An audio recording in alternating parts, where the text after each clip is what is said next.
Good afternoon, everybody. Thanks for tuning in. John Kelly, profiler here in Welcome. And today we're pleased to have again Dustin Ranck on. He's got some unbelievable statistics for you. We're trying to unravel this mystery, the mystery of Lady Bird Lake. Please join in with us. Please continue to subscribe. Please continue to leave your comments. Again, it's very important what you have to say, and we're very interested. Also, all the statistics that Dustin is going to give us, and you'll see some of the great work he's done as we comb through this show today and really get engaged with the mystery, will be in the description. The statistics will be in this description, and also Timmy Braun's trainings will be in the description as well. You know, the Charles Cullen case, Angel of Death, out of New Jersey, The Good Nurse, as seen on in the theaters and on Netflix, and Timmy Braun and his partner Danny Baldwin caught him, and we have the trainings coming up in the description. But we really want you to stay engaged with this here if you can, if you have the time, because this is a little lengthy, but you will find it's well worth your time. Try and solve the mystery of all the deaths and how they died. Lady Bird. Okay, thank you so much. And right now, let me turn it over to Dustin. Dustin, what do you make out of all this? I mean, you've been down there, you've lived there, you know the area. I mean, and you've got unbelievable statistics. But from your point of view, what do you see? Tell me. Yeah, well, first off, thanks again for having me on, John. It's always great talking with you, and it's great being on the show. So thanks for having me back. Oh, Yeah, Austin's it's an interesting place as we've been discussing it. And we talked a little bit on the last show. There's a lot of stuff going down in Austin. The city's gone through a tremendous amount of growth. Business and school. As UT is down there, and you got all kinds of different stuff happening. But yeah, I mean, here we are. Lately, you and I have been talking. We've been trying to find that mechanism, right? Like, what is that commonality between these dudes that are somehow winding up in the lake after, a night out? And so it kind of got me thinking as we were batting things back and forth. The first thing that we started working on there was the map, actually putting a physical, and granted, those are general locations. Those are taken from the police reports when they respond to a call.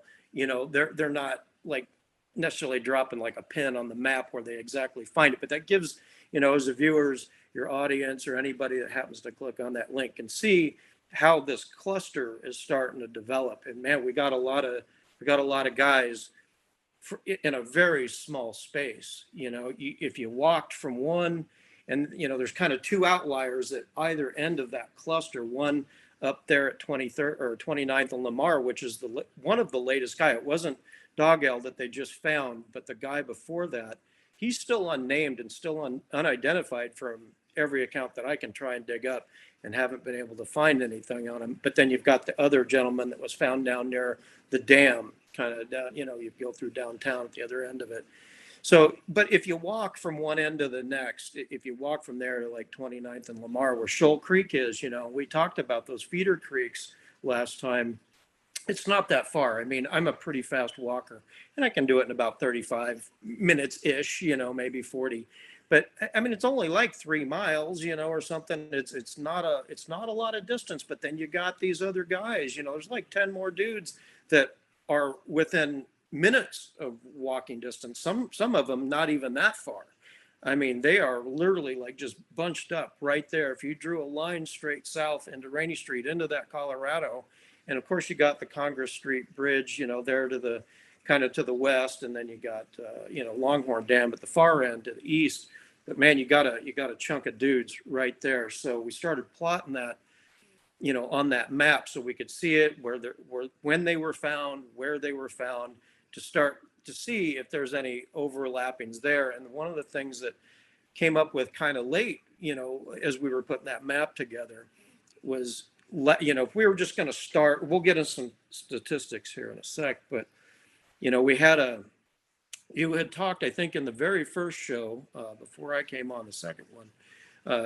Had talked about a tolerance building and something tripping with this potentially this guy. And so we had a guy turn up on Christmas Day last year, December of 2022.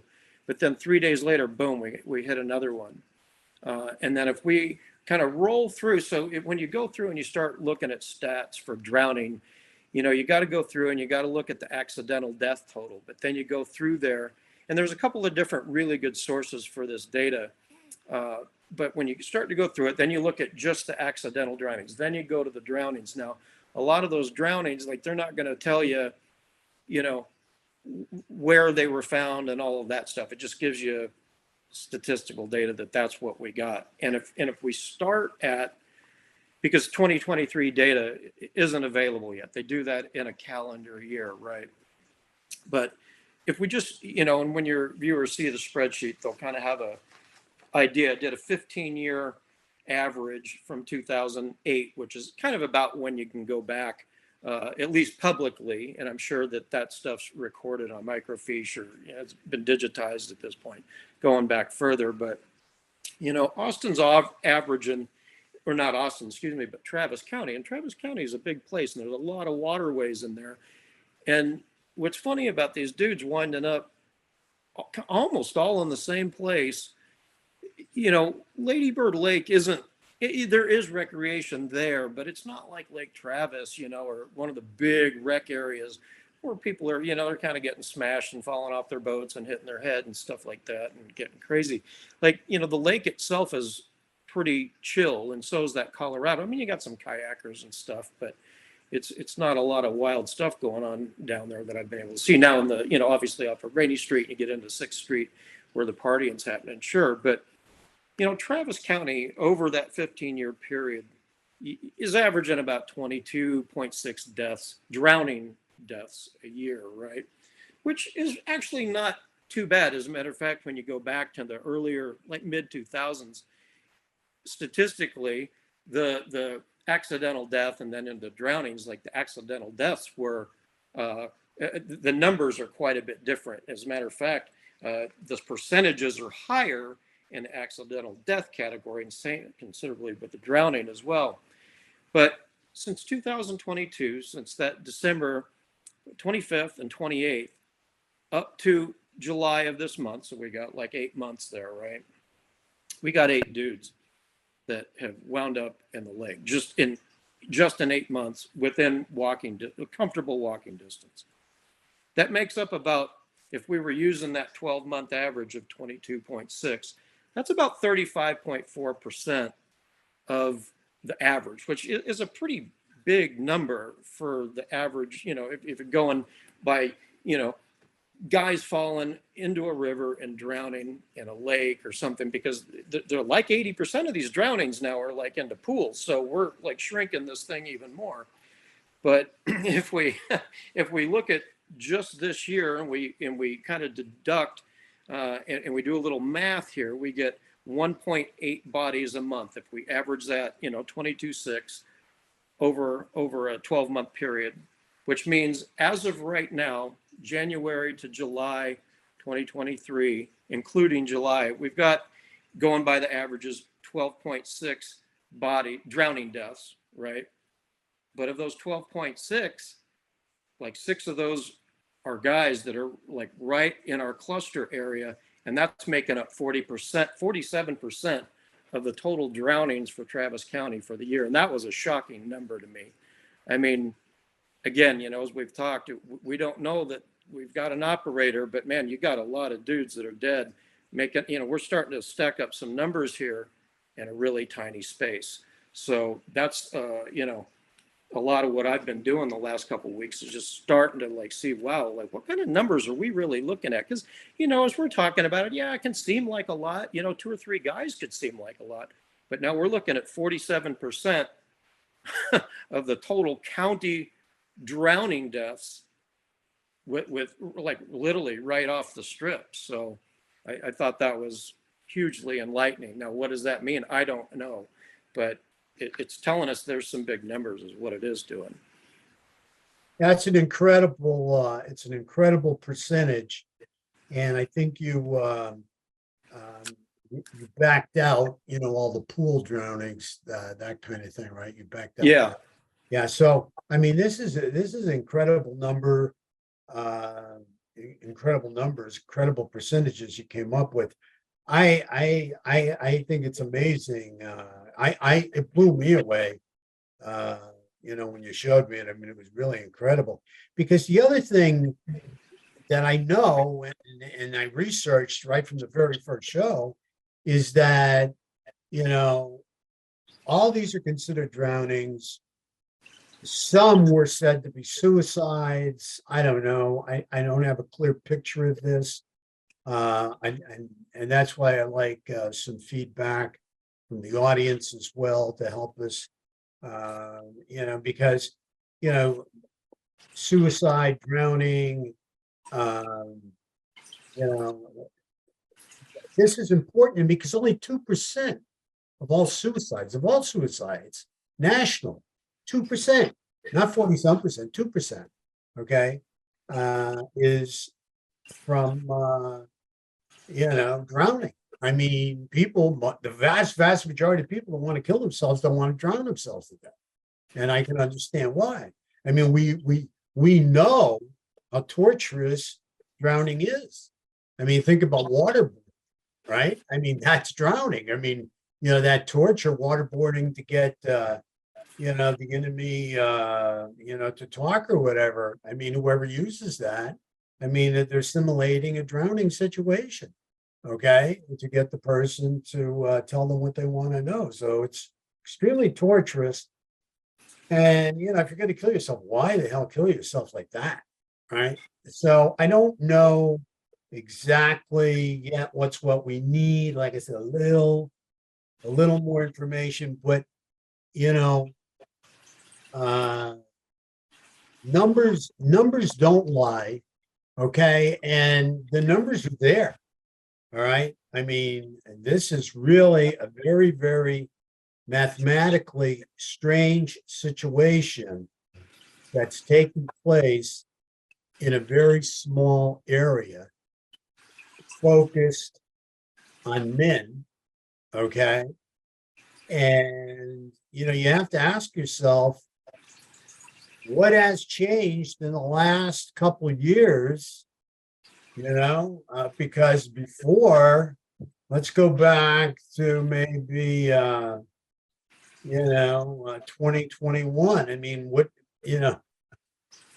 why didn't we have this many then that we have now? I mean, what has changed in this system, in this area? Okay. I mean, that's what's important. Is there any which way, shape, or form we have a very smart predator in this area? But if he is a predator, just for the sake of bringing it out, if you do have a killer, okay, I'm not saying we do, okay, but if you do, where's the gratification coming from? I mean, that's why we need these commonalities. I mean, I'm hearing these people had their phones, they had their wallets, there was no money stolen from them. Obviously the one commonality we have that I know for sure is that if we do have a killer, if we do have a predator, we're dealing with unbelievable rage inside this person that they end up getting a lot of gratification and maybe even a sense of euphoria, when they kill somebody. Now, the question is, we're not seeing, from what I know, not seeing people shot, not seeing people stabbed, I'm believing if it is happening, it has something to do with drugging or some kind of blunt force trauma. But the drugging is important to me. Unfortunately, I do not think they test for roofie type drugs down there. So unless they test for that, we do not know, if that's happening or not. Because we can't make a statement, uh, somebody's given these men knockout drugs, or putting a knockout drug in their drink, when we have no proof that there's any kind of knockout drug in their system. The only thing we're finding is alcohol. And yeah, I've seen people or heard of people getting drunk and falling into waterways. But this seems to be more out of the way, kind of, for somebody. And what I'm not seeing is something you brought up earlier. I'm not seeing people falling off boats. Like you brought up about drowning off boats.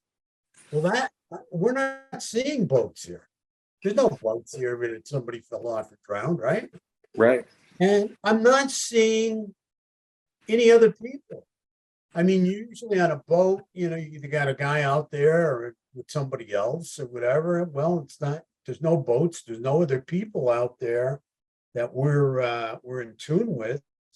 So, I mean, we have to believe these people just got drunk and fell in, or decided to go down there by themselves and jump in to kill themselves. At this point, I mean, this is really a mind bender, because it doesn't seem it's very, very abnormal. I was going to say it doesn't seem normal, but you can't even use normal here. Okay, this is so abnormal. I mean, again, these victims, their families, are left with the answers that these men drowned. There was alcohol in their system, but I don't know, if alcohol in general, can just be responsible for this. I mean, I think there has to be more involved here. Can you be suicidal and drunk?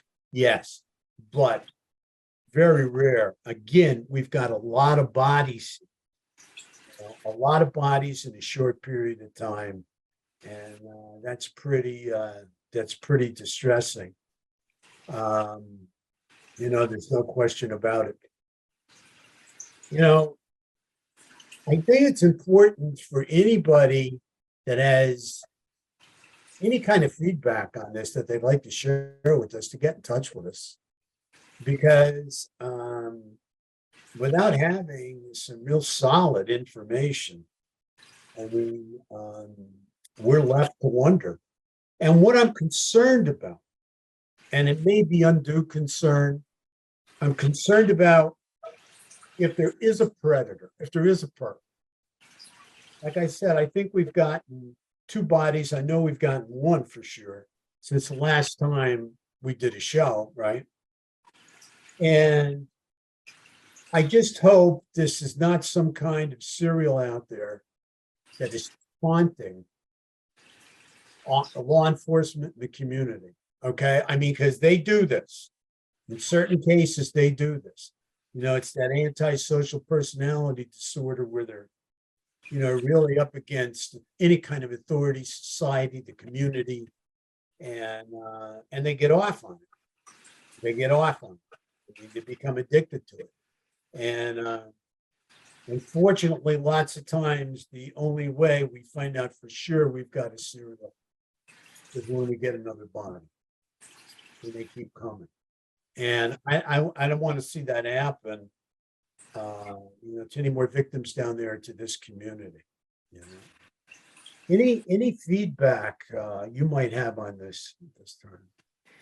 No, but as we're talking about, this cluster of guys that have wound up in the river, right? Like, I mean, going back quite a few years now, and this is something that's talked about a lot, not just, people on the ground, the locals, the bartender, the local residents of Austin, but, I know that the victims' families have been calling for some stepped up security. Now, like, I've been down there a few times since April, right? And I sent you a picture, like John, there's no security there. They got like one Walmart style, thing sitting in a parking lot down at the end of the park by the boat ramp, which I get, because you do have some residents kind of camping out in the park.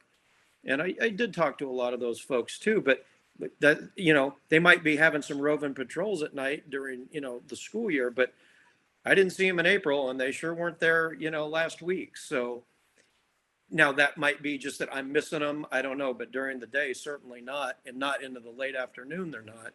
And there's, when you've got a city like Austin with that much money and that much, got all that tuition money, you got all that business money, like at this stage in the game, tech just isn't, it's not a drop in the bucket, but it's not a lot of money compared to having all these, we don't know nothing, because if they'd have some basic security and some basic lighting around there, we might have some more clues or, something to work with, but we don't. So, and I'm not bagging on anybody, law enforcement or anybody in Austin. I just, like, it's surprising to me that especially when you see this on the map and you start looking at the dates and you start looking at the stats, like, wow, the fact that there is just a seemingly is a non-issue to the city is kind of, it's pretty shocking, actually, like. Well, very shocking. Yeah. Yeah. I mean, because people have been calling for it for years, John. I mean, and I feel bad for those folks, and I feel bad for their families.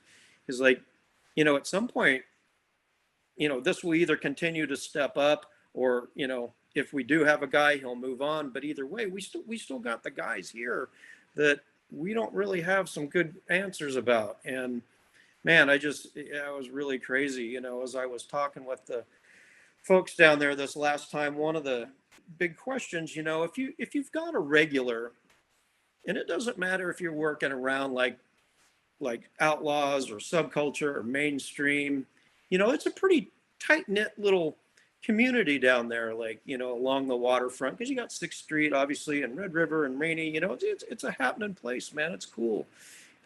So people, it's a small area. People are going to know. So one of the things I really wanted to find out, talking to people around there, was like, hey, man, I mean, there's always going to be violence in a big city like that. But, if you've got a guy with a proclivity for hunting people, I'm not talking about dude like starting bar fights and shit like that,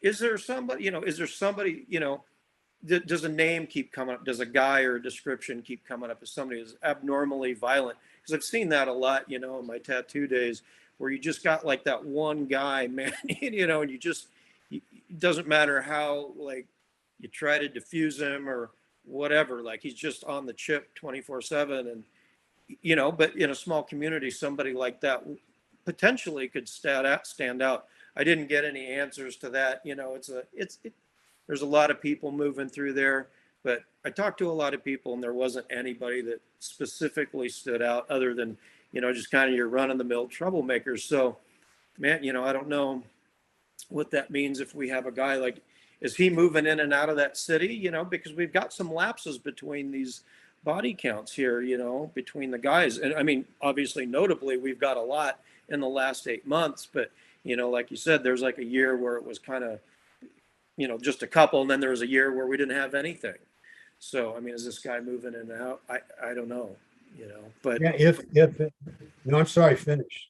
No, just that, as we talked about, there was kind of one of these guys was a little bit of an outlier for me because of where the last place he was seen. And, from the last, and I know the place he's seen because I, party back there in the day, and it's a well-known little Austin haunt. But man, John, we talked about it. Like, I could see a dude getting smashed in there. It probably happens every night of the week.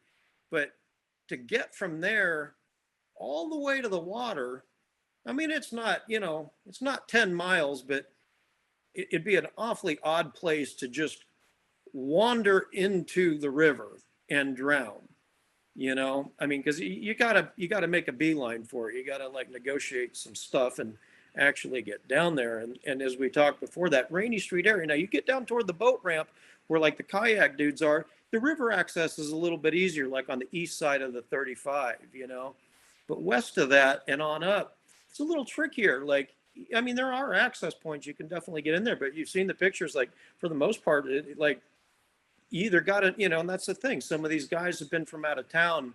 They're not going to, if they're wandering around at night, yeah, they could stumble upon those access points for sure, but they're not just going to randomly pop out of the urban landscape and literally fall in the river, because there's places you can't even see it, even though it's right there, from the edge, because there's quite a bit of a foliage barrier between like the bike path and the waterway. So, it just, while we don't have a lot of commonalities between these guys, other than, similar age, weight, and that kind of professional-ish type of dudes, just the logistics of this actually, like, again, like you got a couple of guys, a guy a year. Yeah, sure, I could see it, but man, 8 in 8 months. Wow. That's a stretch. Yeah, I mean, it's like pretty, yeah, damn strange and a stretch for sure. The other thing that's just bothering me too. Now you're down there in the daytime, right? And you're walking This around, last time, yeah.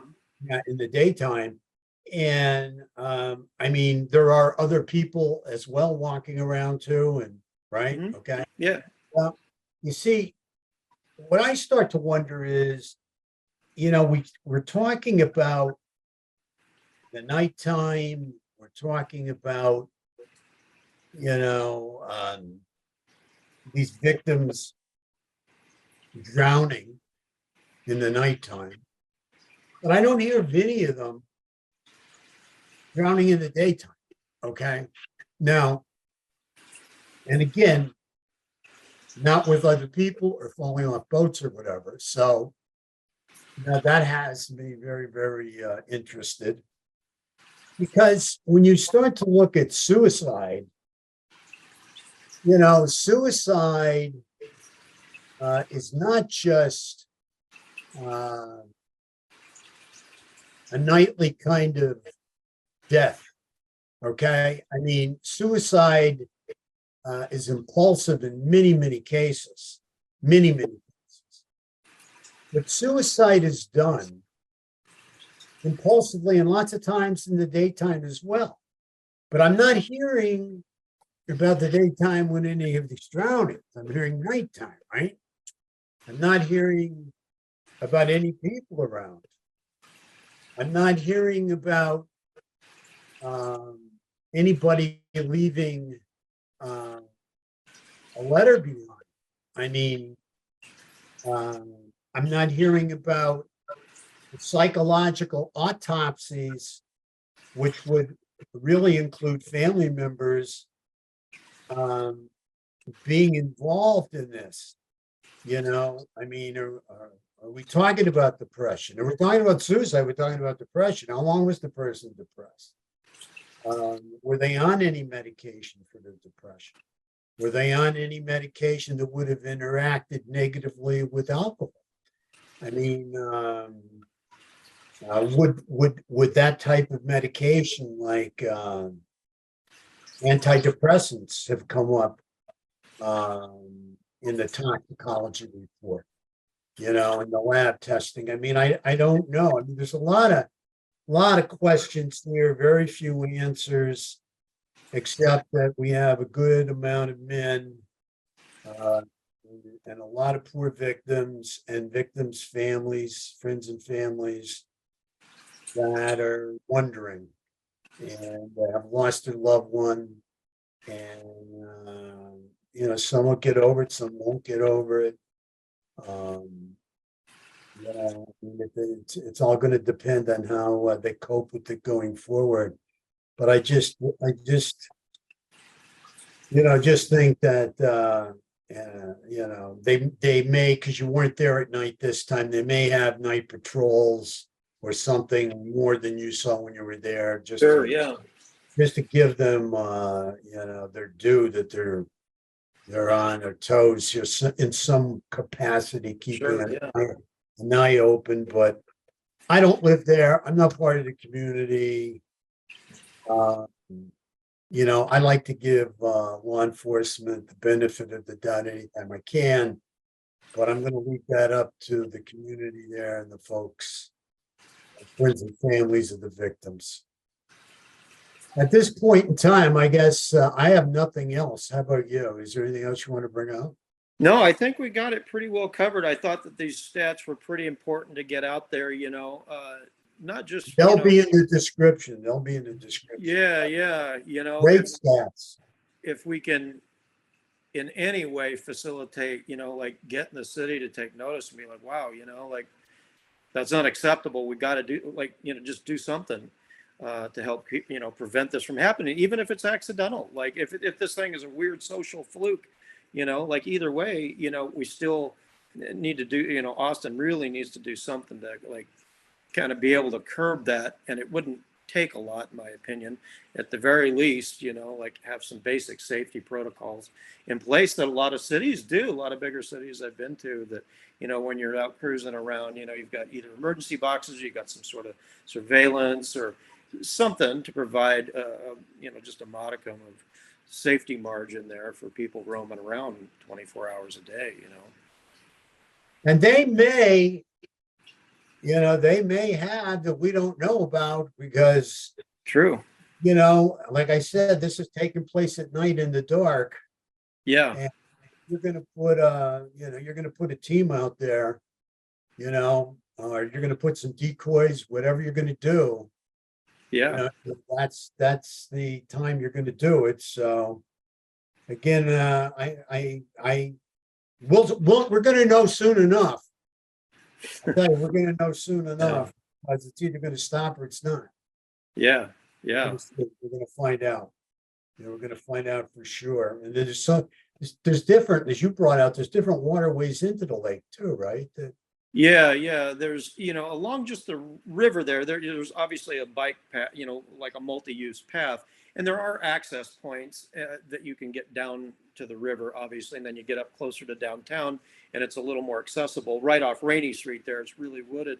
But yeah, then you've got those feeder creeks. And now we've had actually, let's see, had a couple of guys show up in Shoal Creek there. One was back in 2018. And then there's this latest unidentified guy who was just before, I think his name's Moga Dog Isle. Right. Dog Isle. Yeah. So there's two guys that have popped up in there too. And those waterways are, like you get up in those are really secluded. So, I mean, they got paths and people use them, but, they kind of thread through the urban landscape and they're kind of down in there. And obviously they got a lot of trees and stuff around because it's watery and, it's it's an urban river essentially. I mean, they call it a creek, but yeah, it's like anything else. But yeah, now we've got two guys in there too. So. And the number one way men usually kill themselves is with a gun. Interesting. And we have plenty of guns down there in Texas. Yeah. Yeah. So, I mean, I don't think they have to really go way out of their way to commit suicide and go down and go through a torturous, hellish death. Yeah. Through drowning. So all I can say is more to be revealed. And thank you so much for the effort you put into going down there, the effort you put into this. I mean, you have a lot of passion for this. You've really worked hard. You've done a great job. And then getting into the statistics, getting into the stats. I mean, you blew me away with the stats.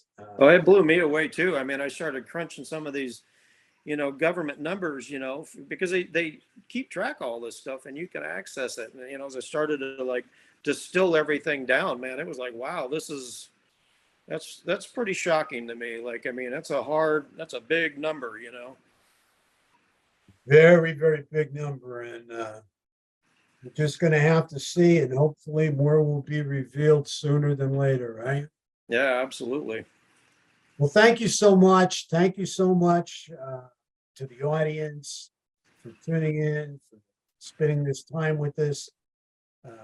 Please continue to subscribe. Please continue to send us your comments. Please brainstorm with us.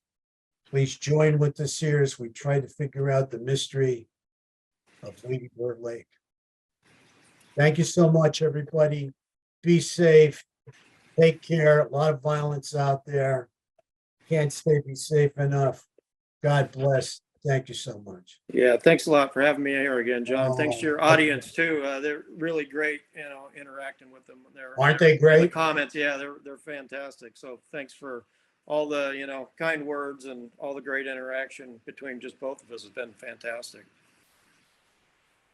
All right, thank you. See everybody. Take care.